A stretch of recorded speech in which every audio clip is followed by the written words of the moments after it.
ଫେବୃଆରୀ 24 ତାରିଖରୁ ମାର୍ଚ୍ଚ 2 ତାରିଖ ପର୍ଯ୍ୟନ୍ତ ଚନ୍ଦେଇମାଲଠାରେ ଅନୁଷ୍ଠିତ ହେବାକୁ ଯାଉଥିବା ମହାଶିବରାତ୍ରି ଜାଗର ଯାତ୍ରା ଓ ପ୍ରସିଦ୍ଧ ଆଞ୍ଚଳିକ ବିରାଟ ଧନୁଯାତ୍ରା ପାଇଁ ଆଜି ଶୁଭସ୍ତମ୍ଭ ସ୍ଥାପନ କରାଯାଇଛି।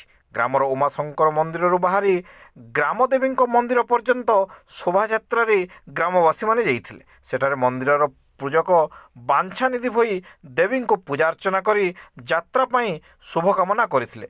ତାପରେ ମାଙ୍କ ଅନୁମତି ନେଇ ଗ୍ରାମରେ ଥିବା 6ଟି ହନୁମାନ ଓ ଶିବଙ୍କ ମନ୍ଦିରରେ ନେଉତା ତଥା ବରଣ କରାଯାଇଥିଲା।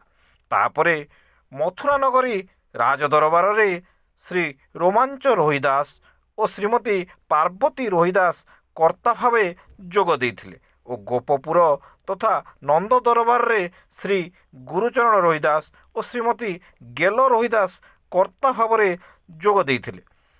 ଏହି 2ଟି ସ୍ଥାନରେ ପୂଜକ ଭାବେ ଶ୍ରୀଯୁକ୍ତ ରାମଜୀ ସରସ୍ୱତୀ ଓ ଶ୍ରୀ ପବିତ୍ରନାଥ ପୂଜାର୍ଚ୍ଚନା କରିଥିଲେ।